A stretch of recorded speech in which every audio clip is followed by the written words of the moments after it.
ฮัลโหลสบายดีสบายเลยเนาะมื้อนี้เป็นวันที่15 เดือน 11 ปี 2025ซึ่งว่าอยู่ที่ซีแอตเทิลวอชิงตันพวกเราก็จะมีงานเฉลิมฉลองบุญเกระเนาะหรือว่าเป็นขนมนิวเยียร์ของพวกเราอยู่ที่ซีแอตเทิลวอชิงตันซึ่งว่ามื้อนี้ก็เป็นมีสันวันดีมีเฒ่ามีแก่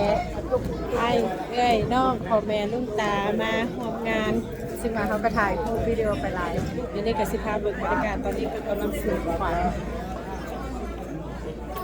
ใครสบายดีเด้อสบายเลยทุกคนมันก็จะเป็นเฒ่าแก่ลุงตาของพวกเราเนาะกำลังสู่ขวัญปีใหม่บาทมาเฒ่าลุงตา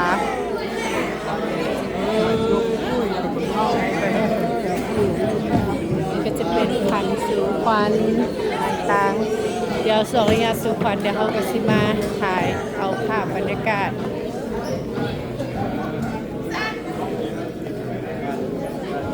นี่อันนี้ก็จะเป็นสาวๆนักศิลปะก้อนนางแก้วเดี๋ยวเขาก็สิมาคนลุกวะนี่อันนี้ก็จะเป็น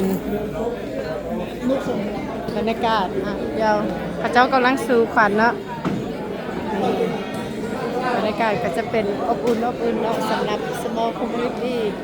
600 ครอบครัวที่ให้เป็นแล้วก็จะเป็นอุปกรณ์เครื่องใส้ต่างๆนี่ก็จะเป็นโซนแล้วก็จะเป็นโซนเครื่องหัตถกรรมเนาะมีวงมีแจงมีดาบมีสารพัดแนวตอนนี้ข้าเจ้ากำลังสู่ขวัญรอก่อนเดี๋ยวเขาเข้าไปเดี๋ยวเขาไปสู่กำลังอีก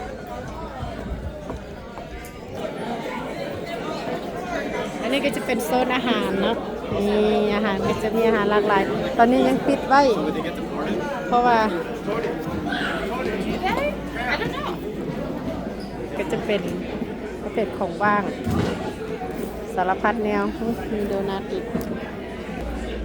บรรยากาศอบอุ่นแบบครอบครัวเด็กๆลูกๆหลานๆก็นี่ก็พากันมากินข้าวกินน้ำ